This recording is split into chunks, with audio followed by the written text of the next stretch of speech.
Alan, na direita ele chama o Douglas Telles, pode bater pro gol de fora da área, o golaço! Douglas Telles, número 7, comemora que é seu. Você acompanha no replay, ó.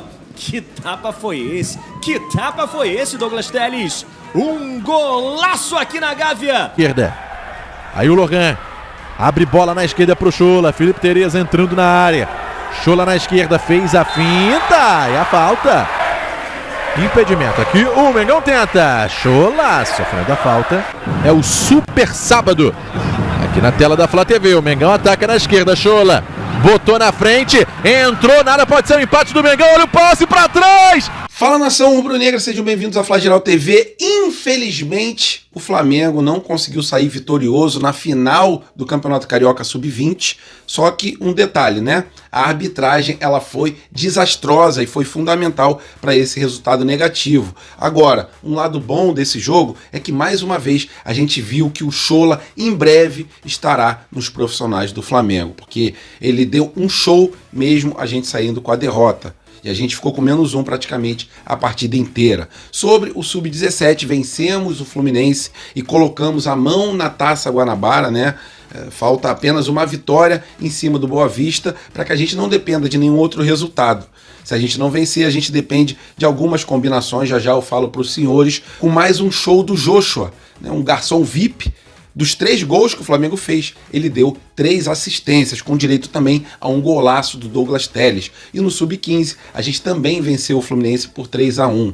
Sobre o Gerson, né? Falou sobre o atual momento na carreira e realmente ele tem sido ali um dos melhores jogadores do Flamengo. Em relação às eleições, a guerra está declarada principalmente entre Landim e Bap. Mas é um cenário que a gente sempre vê em épocas de eleição. Essas e outras vocês encontram agora na Flá Geral TV. Mas antes disso, por favor, deixe seu like se vocês puderem, se inscrevam no canal e vamos para as notícias, que é o que interessa. Isso aqui é Flamengo! E no boletim da base rubro-negra eu vou falar sobre 3 partidas diferentes. Flamengo versus Fluminense pelo Sub-15 e também pelo Sub-17. E o Flamengo jogou contra o Vasco na final do Campeonato Carioca Sub-20. Infelizmente saímos com a derrota, né? Uma arbitragem assim ridícula, péssima a atuação do árbitro. Só que o Chola mais uma vez se destacando e mostrando que está cada vez mais pronto para poder subir para o profissional do Flamengo, se preparar com calma, mas eu acho que ele já merece uma oportunidade nos profissionais pelo que ele está jogando na base. Ele é um ponto realmente fora da curva nesse Sub-20 do Flamengo, jogou melhor do que todos os outros jogadores, né? Foi a válvula de escape. O Flamengo ficou com -1 praticamente o jogo inteiro, né? Depois de um erro do Bandeirinha que não deu um impedimento, e aí o Iago fez a falta e tomou o cartão vermelho. Só que foi notório o impedimento do vascaíno naquele lance. E aí o Flamengo com -1 e já estava com um placar negativo, foi muito difícil, o Flamengo não conseguiu reverter esse resultado. Só que a arbitragem realmente foi péssima. Teve pênalti pro Flamengo que o juiz não deu, teve um lance ali do Felipe Tereza no segundo tempo, onde que ele saiu do campo do Flamengo, recebeu o passe correndo a partir do campo do Flamengo, então não estava em impedimento, e o árbitro deu impedimento, um lance que ele ia sair na cara do goleiro adversário. O Flamengo, lógico, perdeu também alguns gols, mas a atuação do Chola foi realmente uma atuação assim, de deixar a gente com muita esperança de que no futuro bem próximo ele possa fazer parte dos profissionais, né? O Flamengo cansado pra caramba dentro de campo e o Chola o tempo inteiro correndo, driblando, né? Ele tem lances ali que a bola parece que vai sair, mas só que ele consegue alcançar e ainda consegue driblar o adversário, e o adversário nesse momento, né, quer disputar a corrida com o Chola,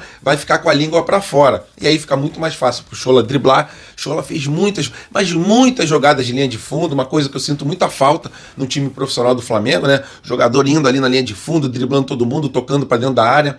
Infelizmente, não ganhamos o título, mas são jogadores em formação.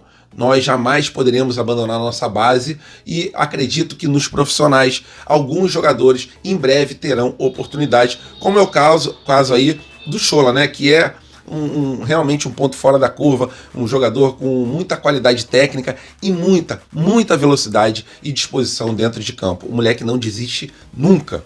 Em relação ao nosso Sub-17, jogamos contra o Fluminense, vencemos por 3-1 com um show do Joshua, né, o garçom VIP da base rubro-negra, deu 3 assistências. Primeiro gol foi do Pablo, segundo gol foi do Douglas Telles, um golaço. Douglas Telles é um jogador também que a gente tem que ficar de olho. Um moleque mandou um chutaço de fora da área, acordou a coruja porque foi lá no ângulo. E no final do jogo, o Jefinho recebeu um passe muito açucarado do Joshua e decretou o final no placar, que foi 3-1 o time rubro-negro. Time esse que conseguiu ultrapassar o Fluminense, né? Um Fla-Flu ali valendo a primeira colocação, e agora só falta uma rodada. O Flamengo vai jogar terça-feira contra o Boa Vista, e caso o Flamengo vença essa partida, o Flamengo não dependerá de nenhum outro resultado. Caso o Flamengo empate, a gente tem que torcer para o Fluminense não vencer, porque o saldo de gols do Fluminense é melhor do que o time rubro-negro. Mas o Flamengo colocou uma mão na Taça Guanabara, né?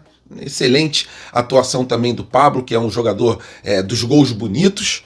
E o Jefinho sempre entra no jogo também, colocando ali um salseiro, um tempero diferente na partida. Então, o Flamengo venceu o Fluminense, assumiu a primeira colocação, e nessa terça-feira a gente vai saber quem vai ser o campeão da Taça Guanabara. No Sub-15, a gente também meteu 3-1 no Fluminense, um placar igual ao time Sub-17, e a gente termina esse boletim da base rubro-negra exaltando todos os jogadores, independente sempre do resultado, porque a molecada, ela não desiste nunca.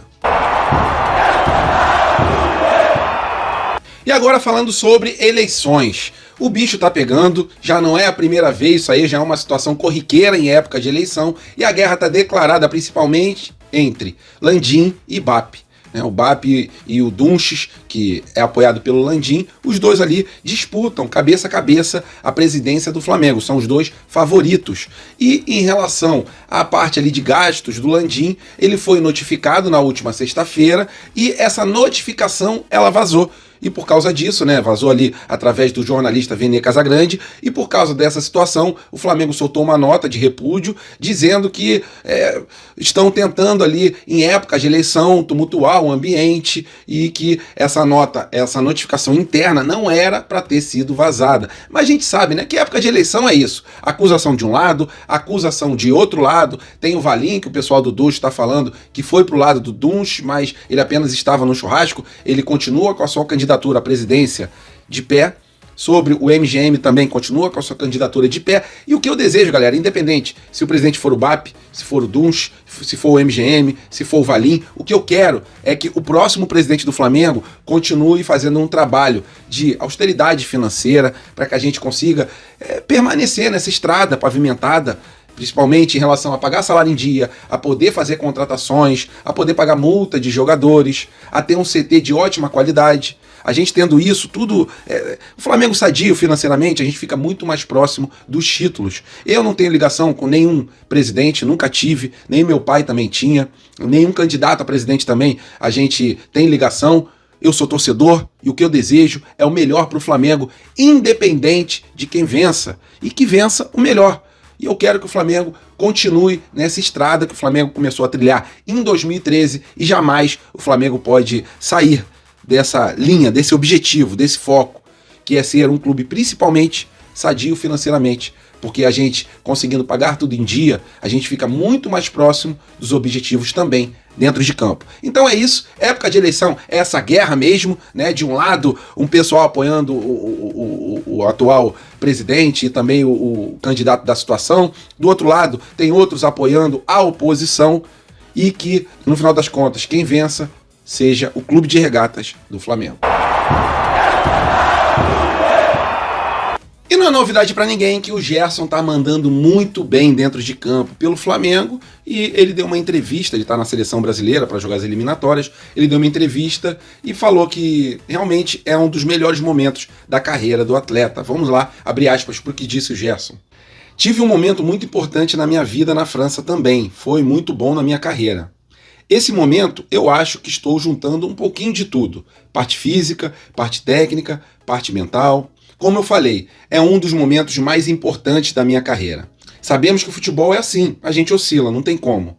Por mais que eu queira estar no alto nível, existe oscilação, mas vou estar sempre concentrado pelo meu melhor. Vou seguir assim e espero que assim seja daqui para frente. Gerson realmente está mandando muito bem. Ele falou sobre aquele problema de saúde sério que ele teve, e aquilo fez ele refletir e colocar objetivos em primeiro lugar. e objetivos esses, principalmente relacionados à sua carreira dentro de campo. E realmente tá mandando muito bem, tem sido um dos melhores jogadores do Flamengo ao lado do Léo Ortiz, pelo menos na minha opinião, e eu queria saber a sua opinião. Atualmente, quem você acha que são os 2 melhores jogadores desse Flamengo de 2024? Sua opinião é importante, eu conto com ela aqui embaixo do vídeo.